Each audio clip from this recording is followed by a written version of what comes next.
ویسے تو روزانہ ہم خبریں ڈسکس کرتے ہیں، آپ کو بتاتے ہیں، انالیسس بھی کرتے ہیں، لیکن آج انداز تھوڑا مختلف ہے. ابھی میرے ساتھ مشال یوسف زئی رہنما ہیں پی ٹی آئی کی، بائی پروفیشنل لائر ہیں، خان صاحب کے وکیل بھی ہیں، یہ پی ٹی آئی کی لیڈر بھی ہیں، ینگ لیڈر، اور آپ کو پتہ ہے خان صاحب ینگ لوگوں کو بہت پسند کرتے ہیں.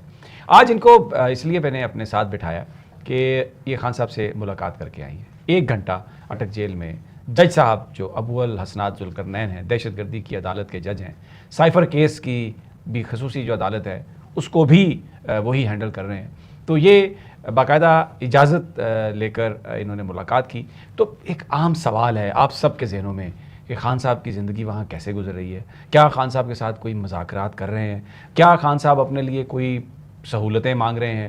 کیا خان صاحب کی جو زندگی ہے وہاں پر وہ کس طرح سے گزر رہی ہے؟ کیا ان کو کوئی خطرات لاحق ہیں؟ وہ کھا کیا رہے ہیں، پہن کیا رہے ہیں، صبح کیا کرتے ہیں، شام کو کیا کرتے ہیں، کس وقت سوتے ہیں، اور پھر سب سے بڑھ کے لوگوں سے ان کی توقعات کیا ہیں، پاکستان کے لوگوں کو وہ کیا پیغام دے رہے ہیں؟ یہ بڑے سوالات ہیں. اور ہمیں جب میں وی لاگ کرتا ہوں تو لوگ پوچھتے ہیں اور اسی طرح کی چیزیں پوچھتے ہیں. تو میں نے مشال کا ٹویٹ دیکھا رات، تو میں نے آج ان سے ریکویسٹ کی کہ بات کرتے ہیں آپ سے، اور وہ بات لوگوں تک، کیونکہ اگر خان صاحب نے کچھ آپ سے ایسی بات کہی ہے جو لوگوں تک جانی چاہیے تو وہ تو پھر لوگوں کی امانت ہے. تو اس امانت کو انتہائی ایمانداری سے آپ تک پہنچانے کا اب سلسلہ جو ہے وہ شروع کرنے لگے ہیں. تھینک یو مشال، بہت شکریہ، آپ نے اپنے وقت سے ٹائم نکالا.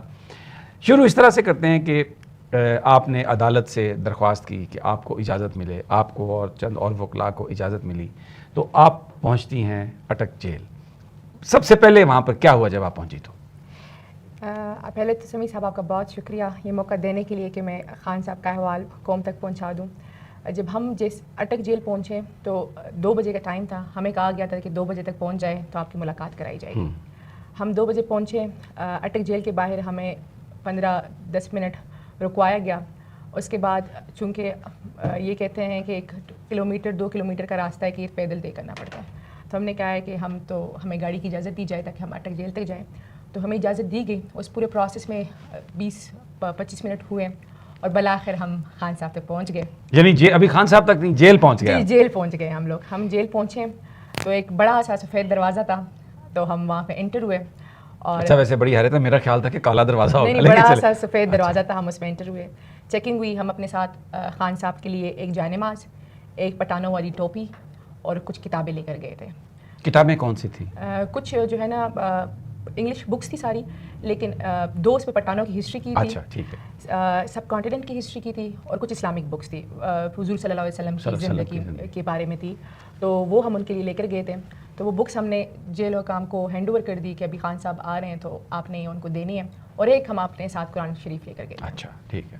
اور آپ اندر داخل ہوئے تو آپ کو کس کے کمرے میں وہاں پر بٹھایا گیا؟ جیسے ہی داخل ہوئے تو وہ آپ کو پتہ ہے روزمرہ کی وہ چیکنگ ہوتی ہے. تو وہ چیکنگ ہوئی، ہم داخل ہوئے. انہوں نے کہا 2 دروازے تھے، 2 کمرے تھے. تو انہوں نے کہا کہ جی آپ اس میں ابھی ویٹ کریں اور خان صاحب آ رہے ہیں نا. ٹھیک ہے. تو ہم بیٹھے. 5 منٹ بعد خان صاحب آ گئے. اچھا. تو ایک وین تھی جس طرح کیری ڈبہ ہوتا ہے، تو اس کیری ڈبے میں یعنی جیل کے اندر بھی وہ جو سپرنٹینڈنٹ کا کمرہ تھا اس میں وہ کیری ڈبے میں بیٹھ کے آئے؟ جی کیونکہ جو ان کی سیل ہے وہاں سے وہ کافی دور ہے. تو اس لیے ان کو اس کیری ڈبے میں لے کر آئے وہ. اور وہ جو کیری ڈبے کے شیشے تھے وہ ٹینٹڈ گلاس. اچھا، باہر سے اندر نظر نہیں آ رہا تھا؟ نہیں، بالکل نظر نہیں آتا. کوئی ڈبے کی شکل کوئی اچھی تھی کہ پرانا ہی تھا؟ نہیں، صحیح تھا. جی وہ اچھا تھا. ٹینٹڈ شیشے. کیونکہ بعض اوقات ہوتا ہے نا کہ آپ ایسے ڈبے میں بٹھا دیتے ہیں جس میں ہر چیز ٹوٹی پھوٹی ہو، یہ بھی ایک اذیت دینے کا طریقہ ہے. نہیں ایسا نہیں تھا. اچھا تھا. اچھا. اور جب خان صاحب اس سے اترے تو ان کے ہاتھوں میں تسبیح تھی. لیکن جو پہلی لک تھی نا، جو میں نے ٹویٹ بھی کیا تھا کہ وہ بہت پیارے لگ رہے تھے. اچھا، یعنی فریش لگ رہے تھے. بہت فریش لگ رہے تھے. جو ہے نا جو اسکن گلو ہوتی ہے نا، اسکن گلو بھی کر رہی تھی اور بہت فریش بھی لگ رہے تھے اور بہت ہائی اسپرٹ میں بھی تھے. ہم لوگ بیٹھ گئے. خان صاحب آئے. خان صاحب نے بہت وہ جس طرح وہ ملتے ہیں اور بہت خوشی سے. آپ کے ساتھ کتنے لوگ تھے؟ میرے ساتھ 2 لوگ تھے. 2 لوگ تھے. دونوں میل تھے؟ جی وکیل؟ جی دونوں میل. اچھا، ان سے تو ظاہر خان صاحب نے مسافہ کیا ہوگا؟ جی. اور کیونکہ ہمیشہ خان صاحب بہت شفقت سے پیش آتے ہیں نا، بہت شفقت سے پیش آتے ہیں. تو اسی انداز میں انہوں نے کہا کہ ہاں جی مشال. تو مطلب میرے لیے سب سے، کیونکہ ایک ہائپ تھی، باہر ڈفرینٹ پروپیگنڈے ہو رہے تھے، تو میرے لیے سب سے جب میں نے خان صاحب کو دیکھا نا تو مطلب ماشاء اللہ وہ بہت صحت مند بھی لگ رہے تھے، فریش بھی لگ رہے تھے. اور جب وہ بیٹھے اور جب ہماری گفتگو شروع ہوئی تو یقین کریں 2 منٹ کے لیے تو مجھے ایسے فیل ہوا کہ ہم اٹک جیل میں نہیں ہیں, ہم زمان پارک میں بیٹھے ہوئے ہیں. اچھا, وہی اسپرٹ, وہی لب و لہجہ, وہی اسٹینڈس, وہی باڈی لینگویج, کچھ بھی ڈفرینٹ نہیں تھا. داڑھی بڑی ہوئی تھی؟ نہیں, کلین شیو تھی. یعنی اس کا مطلب ہے وہ جو ان کے پاس شیونگ کٹ ہے اس کا استعمال کر رہے ہیں. ہاں جی, کلین شیو تھی اور ہیئر کٹ بھی کیا ہوا تھا, ہیئر اسٹائل بھی کیا ہوا تھا بڑا شاید, اور ٹریک سوٹ میں تھے. اور مطلب وہ کہتے ہیں نا کہ جس طرح پہلی لک پہ مطلب وہ فل مطلب سب اچھا تھا. کچھ بتایا انہوں نے کہ کھانے پینے کے حوالے سے؟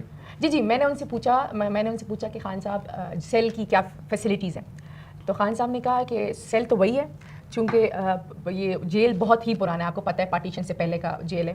اور نے کہا ہے کہ رات کو کیڑے ہوتے ہیں اور وہ کیونکہ کھلا ماحول ہے اور چیزیں ہیں تو کیڑے آ جاتے ہیں, اور جب بارش ہوتی ہے تو بستر گیلا ہو جاتا ہے. لیکن میری طرف سے قوم کو بتائیں کہ یہ میرے لیے 5 اسٹار سے کم نہیں ہے. اچھا. کیونکہ باہر غلامی ہے اور غلامی تو میں کبھی بھی قبول نہیں کروں گا, تو میں یہیں پہ ہوں. میں نے کہا خان صاحب کھانا, تو نے کہا کھانا صحیح ہے. صحیح ہے. ویسے سارکیسٹکلی کہہ رہے تھے یا کہیں ویسے کہہ رہے تھے؟ میں نے حالانکہ انہوں نے کہا کہ آپ کو پتہ ہے باہر چل رہا ہے دیسی مرغے کھا رہے ہیں آپ تو, دیسی گھی. تو خان صاحب نے کہا وہ نہیں, لیکن کھانا اچھا ہے. مطلب آپ کو پتہ ہے خان صاحب بہت ہی وہ کہتے ہیں نا کل کے بولنے والے اور کھرے انسان ہیں. وہ ان کو وہ نہیں کرتے, تو وہ بات کر لیتے جو بھی ہے حق, وہ سمپل بات کر لیتے ہیں نا. تو انہوں نے ویسے اچھا, آپ کی تقریباً 1 گھنٹہ آپ نے بتایا ملاقات ہوئی, تو چلیں حال احوال بھی ہوا, آپ نے کھانے کا پوچھا, کپڑے بھی ٹھیک ہیں, آپ نے وہ اپنا جو گفٹس ہیں وہ بھی دے دیے. تو آپ نے یہ سوال کیا کہ خان صاحب اب زیادہ کیا کرتے ہیں, کس طرح وقت گزارتے ہیں؟ جی, میں نے ان سے کہا, کیونکہ میں نے آپ کو بتایا نا کہ وہ اتنے اچھے لگ رہے تھے, تو میں نے ان سے کہا بھی کہ خان صاحب مطلب ماشاء اللہ. تو خان صاحب نے, میں نے ان سے پوچھا تو خان صاحب نے کہا کہ چونکہ یہاں اور ایکٹیویٹی نہیں ہوتی تو وہ زیادہ تر بکس پڑھتے ہیں. انہوں نے بہت زیادہ جو کتابیں آ رہی ہیں تو وہ اتنی تیزی سے ریڈنگ کر رہے ہیں اور وہ ختم ہوتی جا رہی ہے. تو مطلب آپ یقین کریں بہت زیادہ بکس ان تک پہنچ چکی ہے. ہم ایک تھا کہ ہم ان کے لیے 4 بکس لے کر گئے تھے, تو انہوں نے پوچھا کون سی بکس ہے نا, تو ہم نے کہا یہی بکس ہے. تو انہوں نے کہا یہ ایک بک تو کوئی اور بھی لے کر آیا, تو وہ میں نے پڑھ لی ہے نا. مطلب بہت ہی وہ شروعات کی جو میٹنگ کی شروعات ہی میں نے انہیں کہا خان صاحب مبارک ہو, پاکستان تحریک انصاف استور کا الیکشن جیت گئی ہے. اچھا, تو اس پر کیا ریئیکشن دیا انہوں نے؟ اتنے خوش, اور وہ جیسے اسمائل کرتے ہیں نا, وہ جو گلوئنگ اسمائل ہوتی ہے خان صاحب کی, اتنے خوش, اور کہتے ہیں کہ جب بھی پاکستان میں الیکشنز ہوں گے پاکستان تحریک انصاف ہی سویپ کرے گی, اسی وجہ سے تو یہ الیکشنز ڈیلے ہو رہے ہیں. اچھا, انہیں یہ پتہ ہے کہ وہ ان کو قیدی نمبر 804 کے نام سے بلایا جاتا ہے؟ یہ میں نے انہیں کہا کہ خان صاحب آپ کا یہاں پہ سیریل نمبر قیدی نمبر 804 ہے. تو خان صاحب نے کہا یہ تو مجھے نہیں پتا کہ میرا کیا سیریل نمبر ہے, کیونکہ وہ ان کی وہ چیز ہی نہیں ہے نا. تو میں نے کہا خان صاحب باہر جو ہے نا پورے پاکستان میں وہ واویلا مچا ہوا ہے قیدی نمبر 804 کا, ہر ایک کی زبان پر ہے, اور وہ نغمے بن رہے ہیں اس پہ اور سانگز بن رہے ہیں نا. تو وہ اس پہ تھوڑا وہ مسکرائے ہیں کہ اچھا, تو کیونکہ انہیں شاید آئیڈیا نہیں تھا کہ ایسے پاکستان میں قیدی نمبر 804 کی ایک چیز چل رہی ہے, ایک وہ سلوگن بھی چل رہا ہے. لیکن اوور آل خان صاحب یقین کریں مسکرا رہے تھے, کچھ باتوں موریل بہت زیادہ تھا. جی, کچھ باتوں پہ وہ کہہ کے لگا کے ہنس رہے تھے, اور کافی ہائی اسپرٹ میں تھے اور ہائی مناسب. اچھا, میں پھر دوبارہ آؤں گا کیونکہ لوگ یقیناً یہ بڑی اہم بات تھی کہ استور کا الیکشن جیتے, اور آپ نے انہیں بتایا, تو انہوں نے ایک تو یہ کہا کہ جب بھی الیکشن ہوں گے تحریک انصاف ہی جیتے گی, اور خوشی کا اظہار کیا. بہت زیادہ تحریک انصاف بطور پارٹی ابھی تک جو ایکشن ہے ان کا, اس پر کوئی کمنٹ کیا انہوں نے؟ جی, کیونکہ اس ٹائم تو اس پہ کمنٹ نہیں ہوا, لیکن صرف استور کی بات ہوئی تو انہوں نے مطلب وہ ان کے وہ جو ہاں انسٹنٹ ریئیکشن ہوتے ہیں, انہوں نے کہا ہے کہ جب بھی پاکستان میں الیکشنز ہوں گی تو پاکستان تحریک انصاف ہی جیتے گی, کیونکہ عوام کا جو ہے نا اس ٹائم عوام ڈٹ کے کھڑی ہوئی ہے. یہ انہوں نے باقاعدہ یہ الفاظ. لوگوں کے بارے میں کوئی بات ہوئی کہ کیا پیغام دینا چاہتے ہیں پی ٹی آئی کو پاکستان کے لوگوں کو؟ جی, یہ ہم نے پوچھا ان سے آخر میں کہ خان صاحب اگر کوئی میسج دینا چاہتے ہیں پاکستان کی عوام کو, کیونکہ ہم جب بھی ملنے آتے ہیں تو عوام کو وہ ہوتا ہے کہ وکیل اندر چلے گئے اور اب وہ نکلیں گے تو کوئی پیغام ہوگا. تو خان صاحب نے کہا کہ بالکل عوام کو بتائیں کہ یہ جو ہے نا یہ سیاست کی وہ نہیں ہو رہی, یہ حقیقی آزادی کے لیے جنگ ہو رہی ہے, کہ جد و جہد ہو رہی ہے جو 30 سال پہلے میں نے شروع کی تھی. اور میں پاکستان کے عوام کو ان کا حقیقی جمہوری حق اور ان کی حقیقی آزادی دلا کر رہوں گا. یہ ملک جس مقصد کے لیے بنا تھا وہ مقصد ہم حاصل کریں گے. اور سب سے بڑی بات, ہم لا الہ الا اللہ کے پیروکار ہیں, ہم کسی کے آگے جھکنے والے نہیں ہیں بغیر اللہ کے. اور قربانی اتنی آسانی سے نہیں ملتی, نہ ہی آپ کو پلیٹ میں دی جاتی ہے.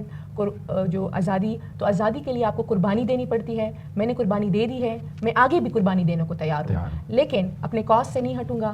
اور کچھ کوئی بھی اس پہ بات نہیں ہوگی نا. ابھی کوئی گفتگو ہو رہی ہے, کوئی آپ کو اندازہ ہوا کہ کوئی کسی نے رابطہ کیا ہو, کوئی بات چیت؟ اس کا تو مجھے نہیں پتا, کہ حالانکہ انہوں نے کہا کہ ایسی کوئی گفتگو نہیں. میں نے ان سے پوچھا کہ باہر ایک باتیں ہو رہی ہے کہ ڈیل ہو رہی ہے, تو اس میں جیسے سرپرائزنگ ریئیکشن نہیں ہوتا جس طرح خان صاحب کا وہ انسٹنٹ ریئیکشن ہوتا ہے. انہوں نے کہا کہ کس چیز کی ڈیل؟ ڈیل تو وہ لوگ کرتے ہیں جنہیں باہر جانا ہوتا ہے.